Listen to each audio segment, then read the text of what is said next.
नमस्कार मु गीतिका आज आम भिडियो रे जानिबा ओडिशा केमिति गरीब हैला ओ एते डेवलप केमिति कला। ओडिशा रे गोटे कोरिडोर अछि केबीके कोरिडोर माने कलाहांडी बलांगीर आउ कोरापुट।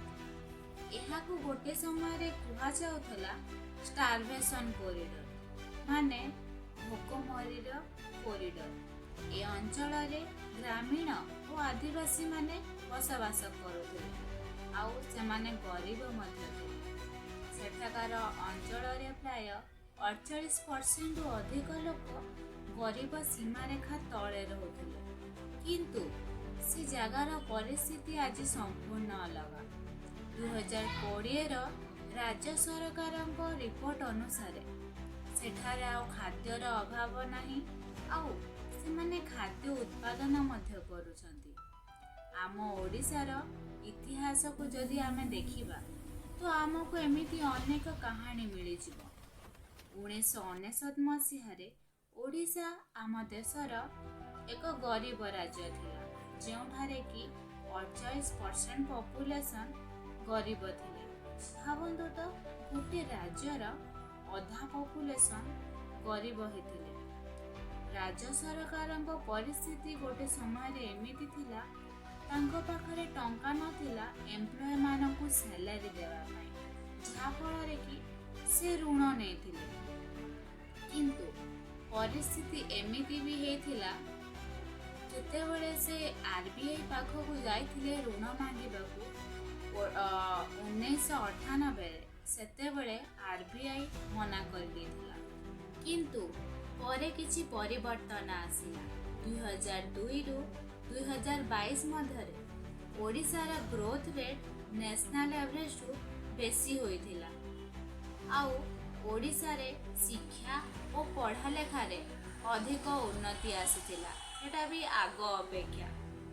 एही सबुर क्रेडिट जनकु दिया जाए, से हेउचंती श्रीजुक्त नवीन पट्टनायक। सबुदिन स्कूल जीवा भलो पाठ पढ़ा बापा माँ को पाए सुनाम आनिबा।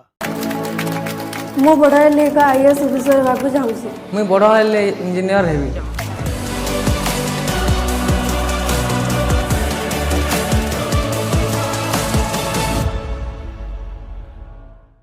किंतु ओडिशा सरकार एमिति कोन करिथिला जे आमको एते परिवर्तन देखिबाकू मिलिला। एही पूरा कहानी को जानिबा पाई आमको प्रथमे जानिबाकू हेबो ओडिशा गरीब हैला केमिति आउ गरीब हैला केमिति। एहा जानिबा पाई आमको ओडिशार इतिहास को जीवाकू पड़िबो। गोटिए कारण थिला ओडिशार एमिति गरीब हेबा पछरे। ओडिशा को समस्ते नजर करथिले आउ कंट्रोल करबाकू मध्य चाहथिले, जेमती कि बेंगल नवाब मुगल माने मराठा माने आउ इंग्रेज माने चालुक्य वंशर मुकुंद देव शेष हिंदू राजा थे। से दुईटी एमिति काम करथिले जहा द्वारा कि सुलेमान करानी को राग लागे। सुलेमान करानी के से हेले बेंगल रो सम्राट।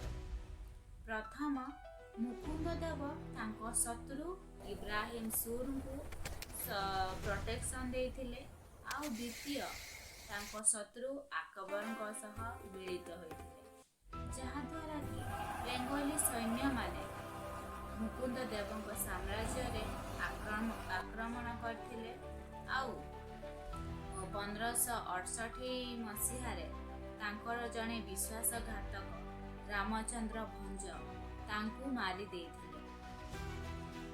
सुलेमान करानी सैन्य रे जणे मुख्य थिले कला पहाड़।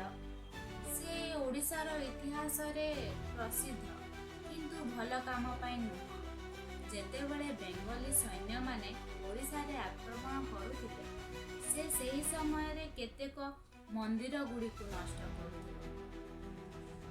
जेतेबेले अफगानी बेंगली सैन्य माने ओडिशा उपरे कंट्रोल पाइले, सेतेबेले मध्ययुगीय ओडिशार स्वाधीनता सरीगला। किंतु କେତେକ ସ୍ଥାନୀୟ ଶାସକ ତ ଥିଲେ, କିନ୍ତୁ ସେମାନେ ଅନ୍ୟ କାହାର କଣ୍ଟ୍ରୋଲରେ ଥିଲେ। 16ଶ ଶତାବ୍ଦୀରେ ସମ୍ରାଟ ଅକବର ଦାଉଦ କଲାନୀକୁ ମାତ ଦେଇ ଓଡ଼ିଶାରେ ମୋଗଲ ଶାସନ ଆରମ୍ଭ କରିଥିଲେ। ଆକବରଙ୍କୁ ଛାଡ଼ି ଆଉ ଅନ୍ୟ ମୋଗଲ ସମ୍ରାଟଙ୍କ ସମୟରେ ଓଡ଼ିଶାର ଅନେକ ମନ୍ଦିର ଗୁଡ଼ିକୁ ନଷ୍ଟ କରାଗଲା। ଆଉ ଗଭର୍ଣ୍ଣର ନିୟମ ଏତେ ଥର ବଦଳାଗଲା ଯେ ସରକାର ଘରେ ଚାଲିପାରିଲା ନାହିଁ।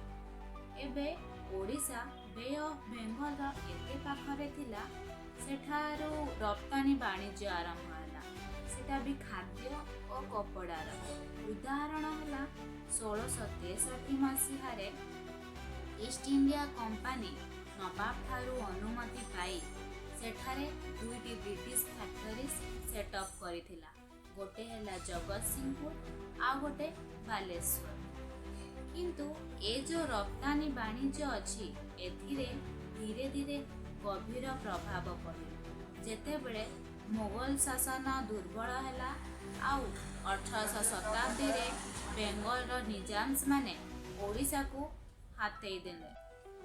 ଯାହା ପରେ ଆସିଲେ ମରାଠା, ନାଗପୁରରୁ ରଘୁଜୀ ଭୋସଲେ। ମରାଠାମାନଙ୍କ ଆସିବା ଦ୍ୱାରା ଓଡ଼ିଶାରେ ରିଲିଜିୟସ୍ ଫ୍ରିଡମ୍ ବଢ଼ିଗଲା, ଯାହାଦ୍ୱାରା ପୁରୀ ମନ୍ଦିରରେ ବହୁତ ଲୋକ ଆସିଲେ, ସେଟା ବି ବିଭିନ୍ନ ସ୍ଥାନରୁ। କିନ୍ତୁ ତାଙ୍କର ଶାସନ ସମୟରେ ଅଧିକ ଅର୍ଥନୀତି ସମସ୍ୟା ଆସିଲା ଆଉ 1956 ମସିହାରେ କପଡ଼ା ବାଣିଜ୍ୟରେ ଅନେକ ସମସ୍ୟା ଆସିଥିଲା। ଫଳରେ ଓଡ଼ିଶା ଆହୁରି ଗରିବ ହୋଇଯାଇଥିଲା। ଠିକ୍ ଏହି ସମୟରେ ଇଂରେଜମାନେ କୋଲକାତା ପୋର୍ଟ ପାଖରେ ଗୋଟେ ଫ୍ୟାକ୍ଟ୍ରି ବନେଇଥିଲେ, ଯାହାଫଳରେ କି ଓଡ଼ିଶାର ମହତ୍ତ୍ୱ କମିଗଲା। ପାଳି ଆସିଲା ଇଂରେଜମାନଙ୍କର। ସେମାନେ ଓଡ଼ିଶା, ମାଦ୍ରାସ ଆଉ ବେଙ୍ଗଲର ମଝିରେ ଥିବାରୁ ସେମାନେ ଓଡ଼ିଶାକୁ କଣ୍ଟ୍ରୋଲ କରିବାକୁ ଚାହୁଁଥିଲେ, ଆଉ ସେମାନେ ଏହା ହିଁ କଲେ 19ଶ ଶତାବ୍ଦୀରେ। ଏହି ରାଜନୈତିକ ତାନାଶାହୀ ଯୋଗୁଁ ଓଡ଼ିଶା ବହୁତ କଷ୍ଟ ପାଇଲା। ଏ ଯେଉଁ ଲଗାତାର ଯୁଦ୍ଧ ହେଲା ଓଡ଼ିଶାରେ, ଫଳରେ ଓଡ଼ିଆ ଭାଷାଭାଷୀ ଅଞ୍ଚଳ ଗୁଡ଼ିକ ଏକତ୍ରିତ ହୋଇପାରିଲେନି। ଯେମିତିକି 1817 ମସିହାରେ ପାଇକ ବିଦ୍ରୋହ ହେଲା ଓଡ଼ିଶାର ଖୋର୍ଦ୍ଧା ଜିଲ୍ଲାରେ, ଯେଉଁଟାକି ଇଂରେଜମାନଙ୍କ କଣ୍ଟ୍ରୋଲରେ ନଥିଲା। ତ ଏହି ବିଦ୍ରୋହ ପରେ ଇଂରେଜମାନଙ୍କୁ ଅନୁଭବ ହେଲା ତାଙ୍କୁ ଏହି ଓଡ଼ିଆ ଭାଷାଭାଷୀ ଅଞ୍ଚଳକୁ ଦୁର୍ବଳ କରିବାକୁ ହେବ। ତ ସେମାନେ ଓଡ଼ିଶାର ଉପକୂଳବର୍ତ୍ତୀ ଅଞ୍ଚଳକୁ ବେଙ୍ଗଲ ପ୍ରେସିଡେନ୍ସି ସାଙ୍ଗରେ, ପଶ୍ଚିମାଞ୍ଚଳକୁ କେନ୍ଦ୍ରୀୟ ସହିତ ଆଉ ଦକ୍ଷିଣାଂଶକୁ 1776 ମସିହାରେ ମାଦ୍ରାସ ସହିତ ଯୋଡ଼ିଦେଲେ। ଫଳରେ ଏହି 3ଟି ପ୍ରଦେଶରେ ଓଡ଼ିଆ ଭାଷାଭାଷୀ ଅଞ୍ଚଳ ଗୁଡ଼ିକ ମାଇନରିଟି ହେଇଗଲେ। କାରଣ ଥିଲା ଓଡ଼ିଆ, ମାନେ ଏହି ଓଡ଼ିଆ ଭାଷାଭାଷୀ ଅଞ୍ଚଳ ଏକ ବହୁତ ବଡ଼ ପ୍ରଦେଶ ଥିଲା, କିନ୍ତୁ କେବେ ଏହାକୁ ମହତ୍ତ୍ୱ ମିଳେନି। ଯେମିତିକି ସେମାନେ ଇଂରେଜମାନେ 19ଶ ଶତାବ୍ଦୀରେ 8ଟି ଶିକ୍ଷକ ନିଯୁକ୍ତ କରିଥିଲେ। ସେଥିମଧ୍ୟରୁ 6ଟି ବେଙ୍ଗଲୀ ଆଉ 2ଟି ଓଡ଼ିଆ ଥିଲେ। ଯଦି ସ୍କୁଲରେ ଶିକ୍ଷକ ହିଁ ଭଲରେ ଓଡ଼ିଆ କହିପାରିବନି, ତ ଛୁଆମାନେ କୁଆଡ଼ୁ ଶିଖିବେ ଓଡ଼ିଆ, ଆଉ କୁଆଡ଼ୁ ଜାଣିବେ ତାଙ୍କର ଲୋକାଲ ଭାଷା। ଇଂରେଜମାନଙ୍କ ସମୟରେ କେତେଗୁଡ଼ିଏ ଏକ୍ସପର୍ଟ ମାନେ ଓଡ଼ିଶାର ଭୌଗୋଳିକ ସ୍ଥାନକୁ ଦୋଷ ଦିଅନ୍ତି। କ'ଣ ପାଇଁ କି ଓଡ଼ିଶାରେ ଅଧିକ ବାତ୍ୟା ହେଉଥିଲା। ଯେମିତିକି 31 ଅକ୍ଟୋବର 1831ରେ ଏକ ବଡ଼ ବାତ୍ୟା ଆସିଥିଲା, ଯେଉଁଥିରେ କି ଓଡ଼ିଶାର ଲୁଣ ଫ୍ୟାକ୍ଟ୍ରି ଗୁଡ଼ିକ ନଷ୍ଟ ହୋଇଗଲା। ଆଉ 1866 ମସିହାରେ ଏକ ଦୁର୍ଭିକ୍ଷ ଆସିଥିଲା, ଯେଉଁଥିରେ କି 27% ପପୁଲେସନ୍ ଓଡ଼ିଶାରେ ମରିଗଲେ। କିନ୍ତୁ ସବୁ ଜାଗାରେ ତ ଭୌଗୋଳିକ ସ୍ଥାନ ହିଁ ଦୋଷୀ ନଥିଲା। ଇଣ୍ଡିଆନ୍ ରିସର୍ଚ୍ଚର ମାନଙ୍କ ଅନୁସାରେ ସରକାର ବି ଦୋଷୀ ଥିଲା। ଯେତେବେଳେ ଓଡ଼ିଶାରେ ଶସ୍ୟ ଉତ୍ପାଦନ ହେଉନଥିଲା, ତଥାପି ସରକାର ରପ୍ତାନି କଲା। ଆଉ 1855ରୁ 1864 ମସିହା ମଧ୍ୟରେ ଧାନର ରପ୍ତାନି 500 50%ରୁ ଅଧିକ ହୋଇଗଲା। ଓଡ଼ିଶାରୁ ଚାଉଳ ମାଦ୍ରାସକୁ ପଠାଯାଉଥିଲା। ଏତିକି ନୁହେଁ, ଫ୍ରେଞ୍ଚ କମ୍ପାନୀ ମଧ୍ୟ ଓଡ଼ିଶାରୁ ଚାଉଳ ନେଉଥିଲେ। ସେତେବେଳର ଓଡ଼ିଶା ଡିଭିଜନ କମିଶନର କହିଲେ, କେତେକ ମହାଜନ ଗାଁର ମହାଜନ ଓ ଜମିଦାରମାନେ ଚାଷ କରି ଚାଉଳ ରଖିଥିଲେ, ସେଟା ବି ଦୁର୍ଭିକ୍ଷ ସମୟରେ, ଆଉ କୌଣସି ପ୍ରକାରରେ କୌଣସି ଦାମରେ ସେମାନେ ବିକିଲେନି। ଇଂରେଜ ସରକାର ଅଧିକ ପୁଞ୍ଜିବାଦୀ ଥିଲା। ସେମାନେ ବିଶ୍ୱାସ କରୁଥିଲେ ମାର୍କେଟରେ କୌଣସି ହସ୍ତକ୍ଷେପ କରିବା କଥା ନୁହେଁ। ଯେତେବେଳେ ଖାଦ୍ୟର କମ୍ ହେଲା ପ୍ରଦେଶରେ, ସେତେବେଳେ ସରକାର ନା କିଛି ଆମଦାନୀ ହେବାକୁ ଦେଲା, ନା କିଛି ରପ୍ତାନି ବନ୍ଦ କଲା। ଶିକ୍ଷା ଓ ସ୍ୱାସ୍ଥ୍ୟ ପ୍ରତି ଧ୍ୟାନ ଦିଆଗଲା ନାହିଁ। 1835 ମସିହାରେ ପୁରୀରେ ସ୍କୁଲ ପ୍ରତିଷ୍ଠା ହେଲା। ଆଉ କିଛି ବର୍ଷ ପରେ ଅନ୍ୟ ସ୍କୁଲ ବି ପ୍ରତିଷ୍ଠା ହେଲା, କିନ୍ତୁ ଏସବୁ ଲୋକ ଦେଖାଣିଆ ଥିଲା। 1860ରେ ରୋଗ ଏତେ ସବୁ ଆସିଯାଇଥିଲା ଯେ ଅଧିକରୁ ଅଧିକ ଜାଗା ଖାଲି ହୋଇଗଲା। ଓଡ଼ିଶାରେ ଯେତେବେଳେ ଦୁର୍ଭିକ୍ଷ ପାଇଁ ହଜାର ହଜାର ଲୋକ ମରିଲେ, ସେତେବେଳେ ଇଂରେଜମାନେ ଓଡ଼ିଶାକୁ ନଜର କଲେ। ବାଲେଶ୍ୱର, ଭଦ୍ରକ, କଟକକୁ ଛାଡ଼ି ଆଉ ଅନ୍ୟ ସହର ବନା ହିଁ ଗଲାନି। ନାହିଁ କପଡ଼ାର ଉତ୍ପାଦନ ବୃଦ୍ଧି ହେଲା, ଯେଉଁଥିରେ କି ଓଡ଼ିଶା ବହୁତ ପ୍ରସିଦ୍ଧ ଥିଲା। 1936 ମସିହାରେ ଓଡ଼ିଶାକୁ ଇଂରେଜମାନେ ଏକ ଅଲଗା ପ୍ରଦେଶ କରିଦେଲେ। ଗରିବ ସମସ୍ୟା ଏତେ ଥିଲା ଯେ ସରକାରଙ୍କ ଉପରେ ହିଁ ସବୁ ଆର୍ଥିକ ବୋଝ ଆସିଗଲା। କିନ୍ତୁ ଭାରତ ସରକାର 40 ଲକ୍ଷ ଟଙ୍କା ଦେଇଥିଲେ, କିନ୍ତୁ ଏଥିରେ ବି ଏତେ କିଛି ଲାଭ ହେଲାନି। ସମସ୍ୟା ଏହା ଥିଲା, ଓଡ଼ିଶାରେ ଅଧିକ ରେଭେନ୍ୟୁ ନଥିଲା। କ'ଣ ପାଇଁ କି? ଓଡ଼ିଶା ତ ନିଜେ ହିଁ ଏତେ ଗରିବ ଥିଲା, ତାର ସବୁ ଖର୍ଚ୍ଚ ସେଥିରେ ହିଁ ପଳାଉଥିଲା। ଆଉ ଖର୍ଚ୍ଚ କମ୍ କରିବା ପାଇଁ ସେ ଦରମା କାଟୁଥିଲା। ଓଡ଼ିଶାର ରେଭେନ୍ୟୁ ବଢ଼ିଥିଲା ସେକେଣ୍ଡ ୱାର୍ଲଡ ୱାର ଟାଇମରେ, କିନ୍ତୁ ଅନ୍ୟ ପ୍ରଦେଶ ସହିତ କମ୍ପେୟାର କରିଲେ କିଛି ରେଭେନ୍ୟୁ ବଢ଼ିନଥିଲା। ପ୍ରୋବ୍ଲେମ୍ ଏଟା ଥିଲା କି ଅଧିକ ଡେଭଲପ୍ ଥିବା ପ୍ରଦେଶକୁ ଆଉ ଟଙ୍କା ମିଳୁଥିଲା, ଆଉ ଯେଉଁ ପ୍ରଦେଶ କମ୍ ଡେଭଲପ୍ ଥିଲେ ତାଙ୍କୁ କମ୍ ଟଙ୍କା। ଫଳରେ ଓଡ଼ିଶା ଗରିବ ହିଁ ରହିଲା। ସ୍ୱାଧୀନତା ପରେ ବି ଏହି ସମସ୍ୟା ହିଁ ରହିଲା। 1948 ଓ 1949 ମସିହାରେ 24ଟି ଛୋଟ ଛୋଟ ଗଡ଼ଜାତ ରାଜ୍ୟଗୁଡ଼ିକୁ ଓଡ଼ିଶାରେ ଯୋଡ଼ି ଦିଆଗଲା। ଫଳରେ ଓଡ଼ିଶାର ଅଞ୍ଚଳ ଆଉ ଜନସଂଖ୍ୟା ବଢ଼ିଗଲେ। ଆଉ ସେହି ରାଜ୍ୟଗୁଡ଼ିକ ସେହି ଛୋଟ ଛୋଟ ଗଡ଼ଜାତ ରାଜ୍ୟଗୁଡ଼ିକ ଅଧିକ ଉନ୍ନତ ନଥିଲେ, ଆଉ ସେଠାରେ ସାମାଜିକ ଖର୍ଚ୍ଚ ମଧ୍ୟ କମ୍ ଥିଲା। ଓଡ଼ିଶାରେ ଆଉ ଅଞ୍ଚଳ ଯୋଡ଼ି ହୋଇଗଲେ, ତାଙ୍କୁ ସାହାଯ୍ୟ ଦରକାର ଥିଲା, କିନ୍ତୁ ଓଡ଼ିଶା ତ ନିଜେ ହିଁ ଏତେ ଆର୍ଥିକ ସମସ୍ୟାରେ ଥିଲା। ଏହି ପରିସ୍ଥିତି 1990 ପର୍ଯ୍ୟନ୍ତ ରହିଲା। 1990 ଓ 2000ରେ ଓଡ଼ିଶାର ଡେପ୍ଟ ଟୁ GSDP ଅନ୍ୟ ରାଜ୍ୟଠୁ ଅଧିକ ଥିଲା। ଅନସ ପୁଞ୍ଜି, ଯିଏ ଥିଲେ ଓଡ଼ିଶାର କଳାହାଣ୍ଡି ଜିଲ୍ଲାରୁ, ସେ ତାଙ୍କର ନନ୍ଦକୁ 40 ଟଙ୍କାରେ ବିକି ଦେଇଥିଲେ। ହଁ, ସେଟା ବି ଚାଉଳ କିଣିବା ପାଇଁ। ସେତେବେଳେ MLA କପିଲ ନାରାୟଣ ତିୱାରୀ ସେ କହିଥିଲେ, ଏଠି ତମକୁ ଚଣାଠୁ ଶସ୍ତା ପିଲା ମିଳିଯିବେ। ଏହି ଘଟଣା ପୁରା ଦେଶକୁ ଥରାଇ ଦେଇଥିଲା। 1985 ମସିହାରେ ରାଜୀବ ଗାନ୍ଧୀ ମଧ୍ୟ ଆସିଥିଲେ ଭେଟ କରିବାକୁ। କୌଣସି ପରିବର୍ତ୍ତନ ଆସିନଥିଲା। ଏହା ହିଁ ଥିଲା ଓଡ଼ିଶାର କାହାଣୀ। ଗତ 19 ବର୍ଷରେ ଓଡ଼ିଶାର ଗ୍ରୋଥ ରେଟ୍ ନ୍ୟାସନାଲ ଏଭରେଜଠୁ ବେଶୀ ରହିଛି। ମୁଖ୍ୟ କାରଣ ହେଲା ଓଡ଼ିଶାର ଏହି ଗ୍ରୋଥ ପଛରେ ସେ ହେଉଛନ୍ତି ଶ୍ରୀଯୁକ୍ତ ନବୀନ ପଟ୍ଟନାୟକ। 1999 ମସିହା ପରେ ଓଡ଼ିଶା ତାର ଆର୍ଥିକ ପରିସ୍ଥିତିକୁ ବଦଳାଇବା ପାଇଁ ଅନେକ ପଦକ୍ଷେପ ନେଲା। ଓଡ଼ିଶା ଏମିତି ଗୋଟେ କାମ କଲା, ସେ ତାର ବିଦ୍ୟୁତ ବ୍ୟବସ୍ଥାକୁ ବେସରକାରୀ କରିଦେଲା। ଆମ ଦେଶରେ ଆଜି ଅନେକ ରାଜ୍ୟ ଏହି ବିଦ୍ୟୁତ ବଣ୍ଟନ କମ୍ପାନୀ ପାଇଁ ଋଣରେ ଅଛନ୍ତି, ଆଉ ଏହି ଋଣ ସରକାର ହିଁ ଉଠାଉଛି।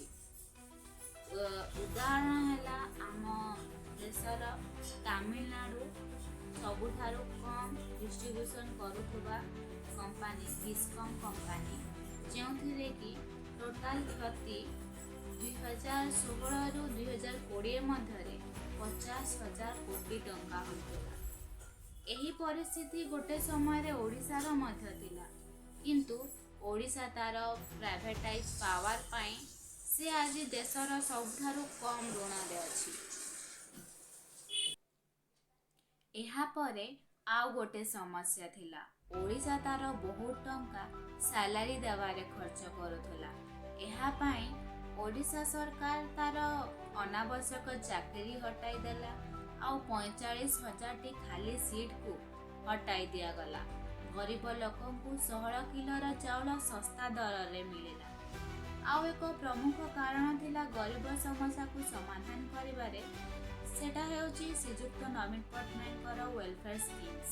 ଯେମିତିକି 2001ରେ ସେ ମିଶନ ଶକ୍ତି ଆରମ୍ଭ କରିଥିଲେ, ଯେଉଁଥିରେ କି ଲକ୍ଷ ଲକ୍ଷ ମହିଳା ନିଜେ ସ୍ୱୟଂ ସହାୟକ ହୋଇଥିଲେ ଆଉ ନିଜର ଗୋଷ୍ଠୀ ଗଠିତ କରିଥିଲେ।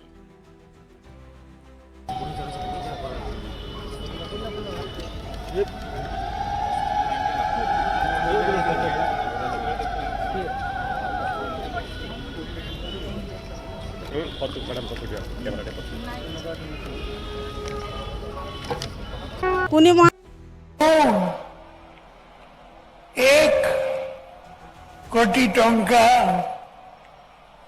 मिशन शक्ति भवन ପାଇଁ ସାଂକ୍ସନ କରିଛି।